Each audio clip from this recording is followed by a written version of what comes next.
The Crail Golfing Society was founded on February 23, 1786, making it the 7th oldest golf club in the world. It's best known for its Balcomie Links, an 1895 Old Tom Morris design. In fact, Old Tom said that Crail was the best links in Scotland, and I tend to agree. It's my favorite course on earth. Come along with me as I play all 18 holes today. Welcome to Crail.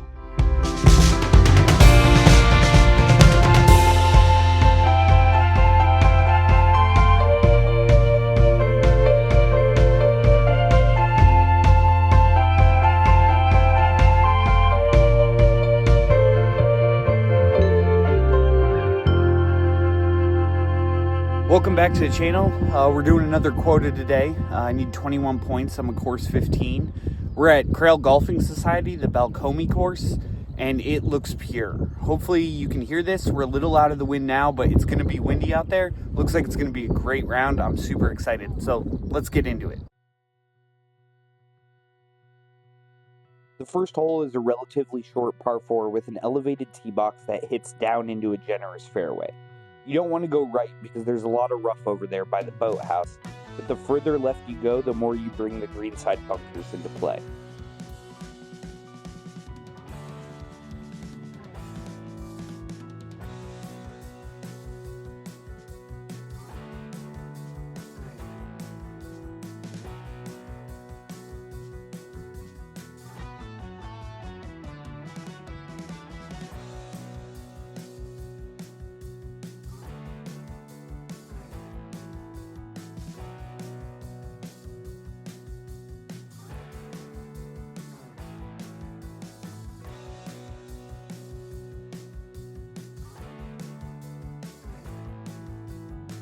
The second is a par 5 that plays significantly longer than it shows on the scorecard because it plays uphill. You have the entirety of Fife to your left and out of bounds in the North Sea to your right, so you don't want to hit it where my drive goes. The approach is blind over the hill, but if you can get over it, you should have an easy up and down for a par.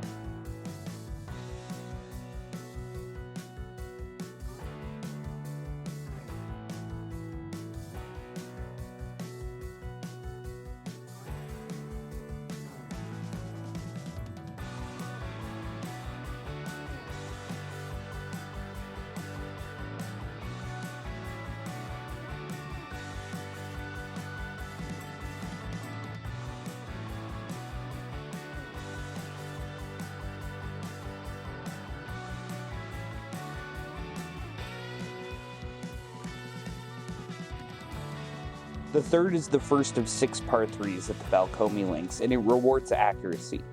The green is kind of perched on a cliff and is a bowl, so if you can hit it, the ball should funnel towards the pin. If you miss it like I did, don't miss it by much, and you should be able to get up and down for par.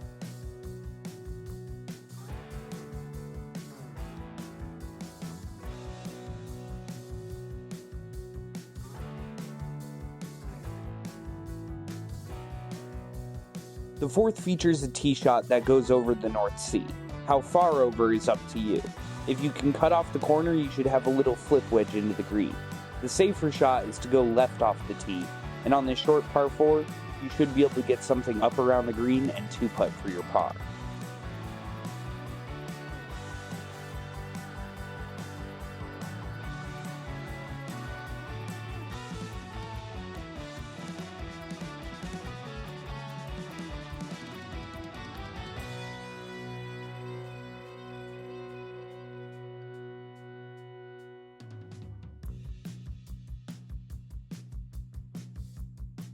It's easy to see why hole number 5 is called Hell's Hole. It is the hardest hole on the course. You have to pick a spot off the tee and commit to it because you're hitting over the water again. Once you're in the fairway, this hole tips out at 447 yards, so you're going to have a long shot in. Here, I was able to hit something up close to the green and gave myself a chance to get up and down for par.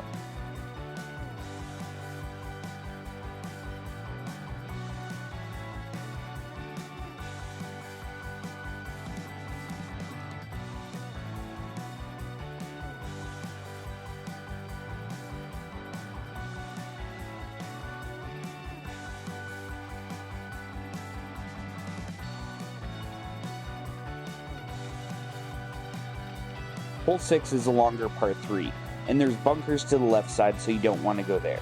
But if you miss right, you're kind of up on a hill, and it makes getting a par much more difficult.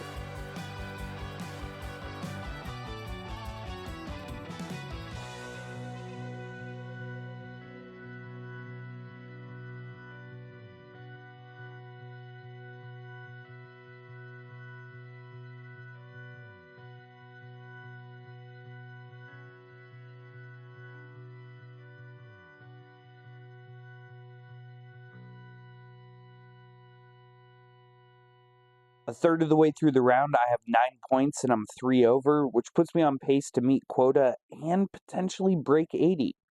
Let's monitor the situation.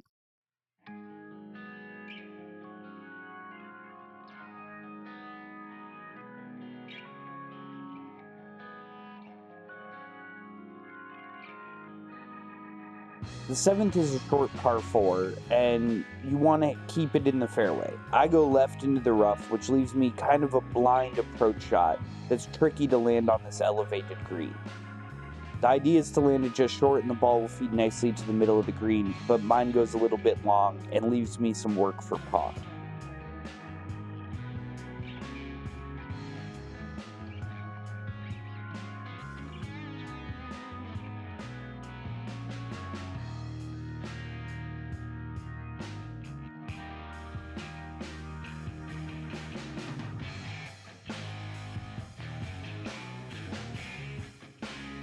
Eight is another fantastic long par 4. The drive is relatively open, but then you have an uphill second shot that makes it difficult to get to the green, especially if it's in the wind. Once you're up there, your putting skills are tested because this is a large double green.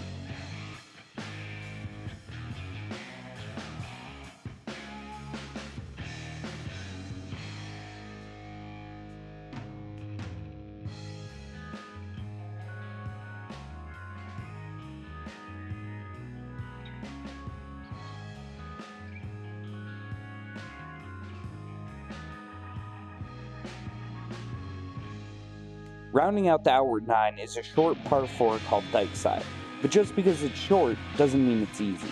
It's guarded with many bunkers short and left. I'm able to hit a cut up to the side of the green, putt on, and give myself a look at birdie.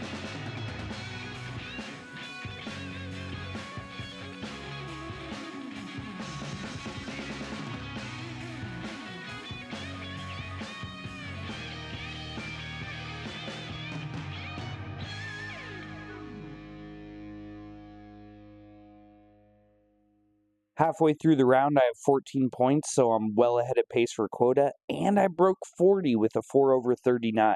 Monitoring.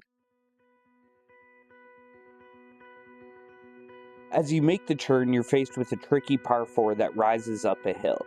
There's also a very strategically placed bunker in the middle of the fairway that makes you make a decision off the tee. If you go short, you're going to have a long approach, which always plays longer than the yardage up the hill. But if you want to cut that down, you're going to have to contend with that bunker.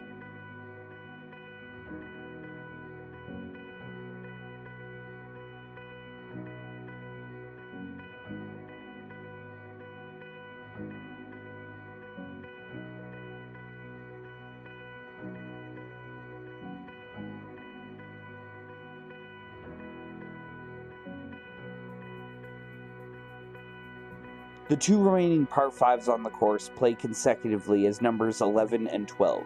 11 plays up the hill and 12 plays down the hill, but they present their own challenges. The difficulties with number 11 are contending with the elevation changes and a series of bunkers strewn across the fairway.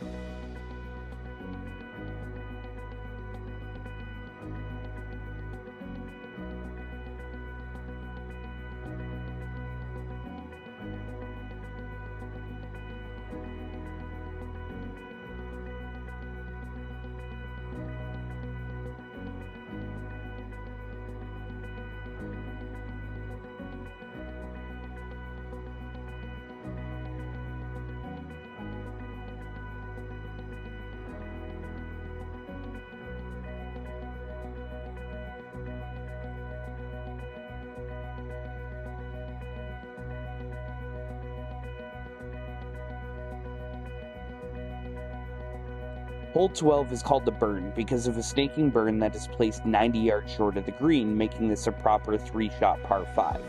The drive is downhill and wide open, but the second becomes difficult due to some bunkers that are nicely placed in the landing area of the layup. Once you approach the green, you have to be sure to land on the correct side of a ridge in the green to be able to access the pin.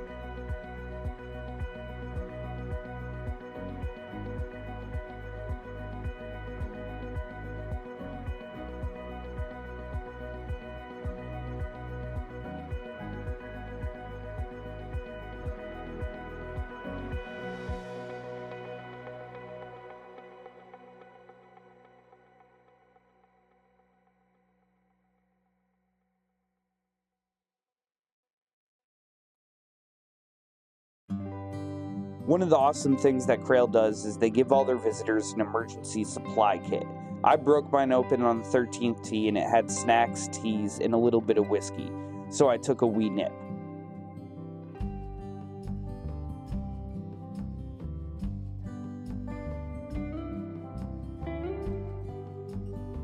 Or two.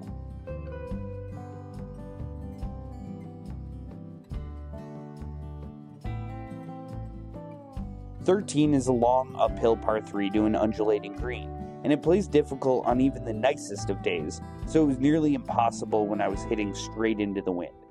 It's difficult to explain how far left my tee shot went, but just know it didn't go to the next hole over, it went 2 holes over. It made this hole very difficult.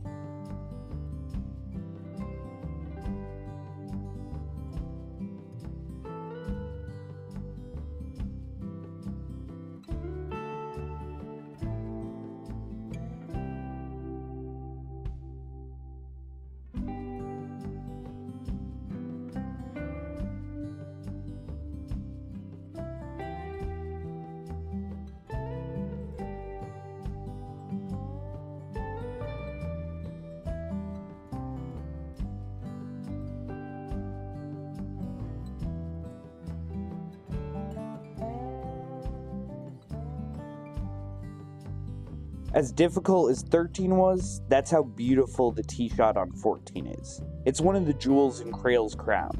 You get up on that tee box, you take in the view, compose yourself, and ensure you get your distance right. You see the danger of the bunker short and the beach and water right. Just be sure to hit the top level of the green where the pin normally is. I came up a little bit short and it left a difficult 2-putt.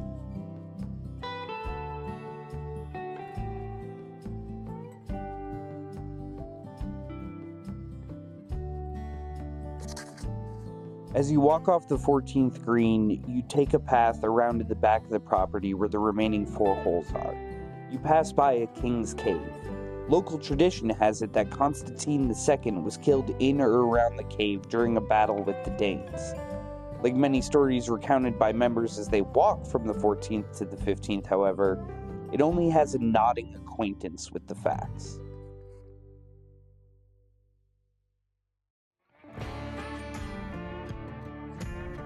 Hole 15 is the shortest par 4 on the course, and it's a real risk-reward hole.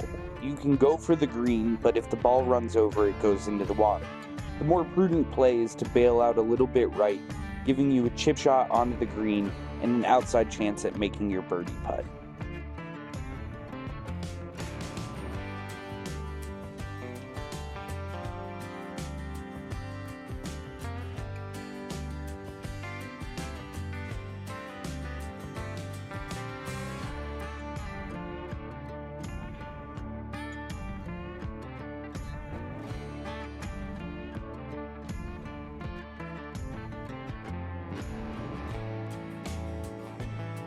I take another wee nip, or 2, because hole 16 is another one of these uphill par 3s.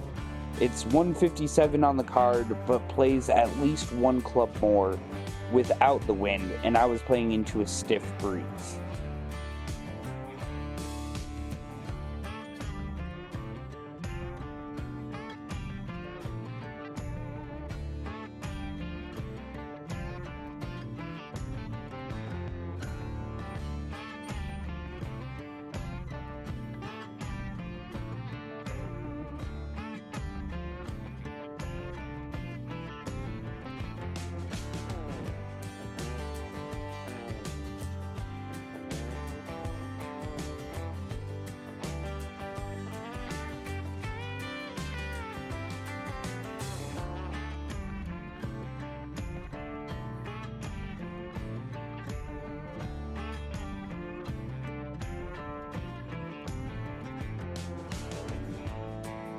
There's nothing like a good road hole in Scotland, and the 17th at Crail's Balcomie Links is no exception. Playing 462 yards from the tips, it's actually a relatively easy driving hole with an elevated tee box. I find myself in the bunker and have to hit out, leaving a beautiful approach backed by the ocean and the gorse.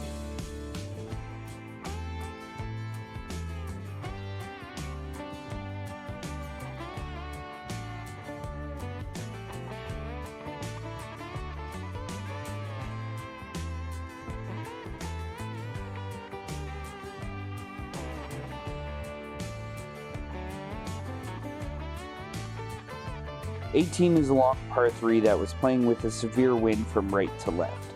With quota met long ago, I had my sights set on something else. A par 3 here would equal my lowest round, a 78, that I've ever shot.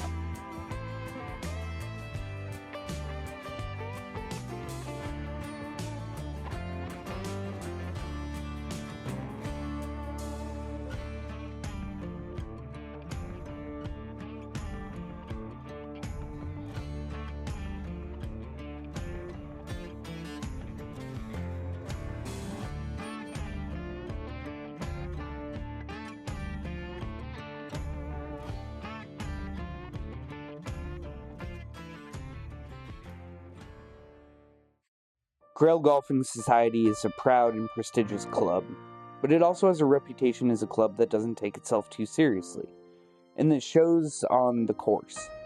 You can go out there and play this absolutely beautiful links that is probably old Tom Morris's finest creation. But you can also eat candy and drink a little alcohol and do your best to get a ball into a hole as you walk around one of the most beautiful fields in golf. Crail Golfing Society is truly an experience that cannot be replicated, and it's a value that is impossible to match. I cannot recommend Crail Golfing Society more highly to anyone going to Scotland to play golf.